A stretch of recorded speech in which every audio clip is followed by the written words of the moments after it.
Hello kids, with a very interesting idea. Yes, something which is very interesting but yet confusing. What is it about? What is it that what is confusing as well and it is interesting as well? Let's think about it.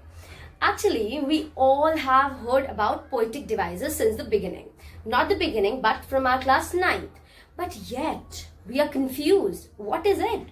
What are the poetic devices? What is rhyming scheme? Why are we confused? Because nobody discussed it with us. So today I have come up with that idea only, that I'm just going to clear the topics with you people right away. So let's talk about two topics today. Let's not burden us. Okay, so the first topic is transferred epithet and second is synecdoche.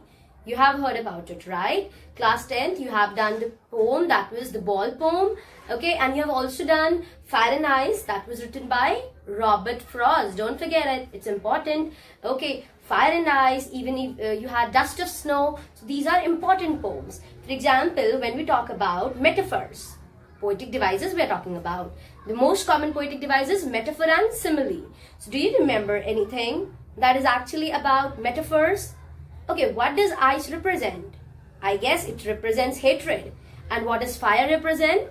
It represents passion. Don't forget it, it's important. That is what I'm saying. Now, what is metaphor? Basically, metaphor is, there is a literal word which implies some other meaning. That is why we call it metaphor. Let's move to transferred epithet and synecdoche. Now, what is transferred epithet?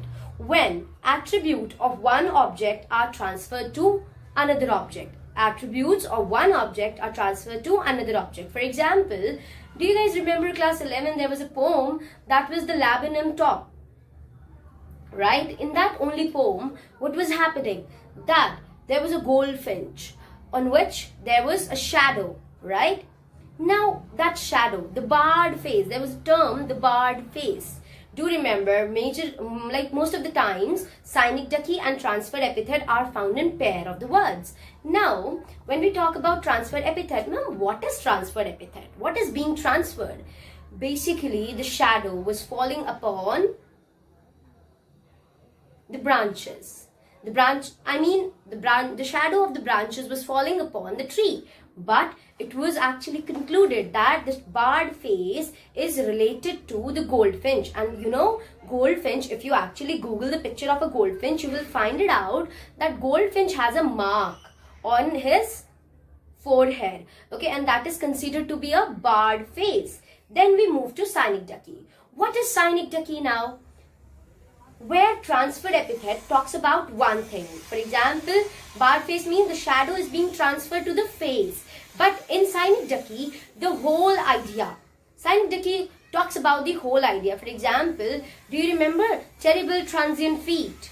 In the poem, a photograph, terrible transient feet. Yes, it could relate to something like they were teenagers, the girls were teenagers, or that is why they are not able to stand stable. But actually, it is not talking about that. It is talking about something that is terrible, something they are actually feeling pain about. Then transient feet. Transient is something which is cold. And when we talk about cold things, in that poem, they are relating to cold shrewdness of fishermen. Okay, and transient feet, they belong to them only, and that is why it is not just talking about one thing. It is talking about the whole idea of hatred, of something which is coldness, and that is why it is synecdoche. It is not transferred epithet. So I have cleared three topics with you. One was, try to recall, one was metaphor, second was transferred epithet, and third was synecdoche. Okay, now when we actually talk about, let's talk about homophones as well. What are homophones? Homophones are the words which actually confuse us. For example, can you tell me any two spellings of except? Try to recall. Two spellings of except. Yes, we have done it in class 6th. A-double-C-E-P-T-E, E-X-C-E-P-T. Now, this is the homework for you people. You're going to do it as a homework. You people are going to tell me that what is the difference between accept and accept.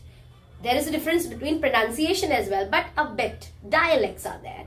Now, E-X-C-E-P-T and A-double-C-E-P-T. You people are going to tell me that how are these two words different from each other. All the best. Have a good time. Hope to see you soon in the school.